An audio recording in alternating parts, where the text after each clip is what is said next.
Brzy z jara přišla v lesích Českého Švýcarska na svět 4 vlčata. 3 vlčice a 1 vlk. Když zavíjete jako v podvečer, prostě nějak, tak oni se vám ozvou. Jako taky nesmí foukat, být někde víc na kopci a oni se vám z nějaké strany ozvou. Úžasná věc.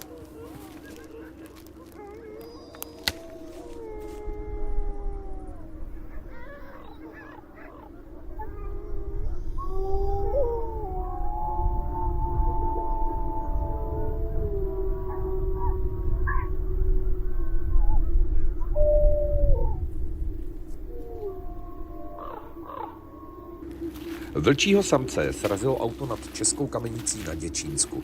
Incident dokonce zaznamenala palubní kamera vozu a video můžete vidět taky na stránkách Správy Národního parku České Švýcarsko.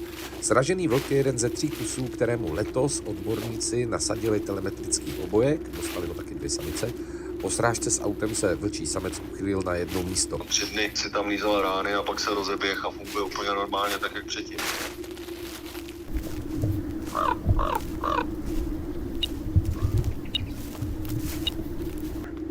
U velkých šelem je zajímavý to, že oni úplně běžně využívají cesty. Jeden z těch telemetrovaných vlků, který nám tady běhají, tak když jsem šel, normálně běžel po silnici ve 4 ráno teda, ale běžel po silnici první třídy, že vlk vlastně ani není zvíře, který by to divočinu nějak potřeboval. Tím limitem výskytu vlka je nějaká populační hustota jeho kořistí. Jednoho rána se zbudíte a máte roztrhaný 3-4 kusy ovcí, dá se říct 25-30 metrů od místa, kde spíte.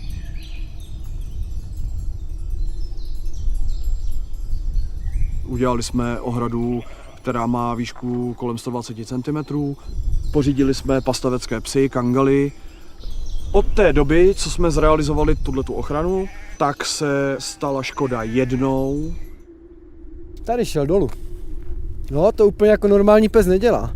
A dívej, tady máte ten dvojotisk, to poprosím o fotku. A pokračuje dolů do mlaziny. Kouknem po stopách. Od doby, kdy opustil svoji smečku, uplynulo několik týdnů. A pak obojek začal vysílat signál ze stejného místa. Po pár dnech bylo jasné, že se něco stalo. Signál byl, ale vlk ne.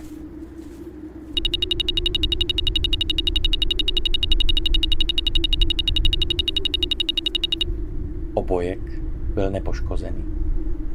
Museli mu uříznout hlavu.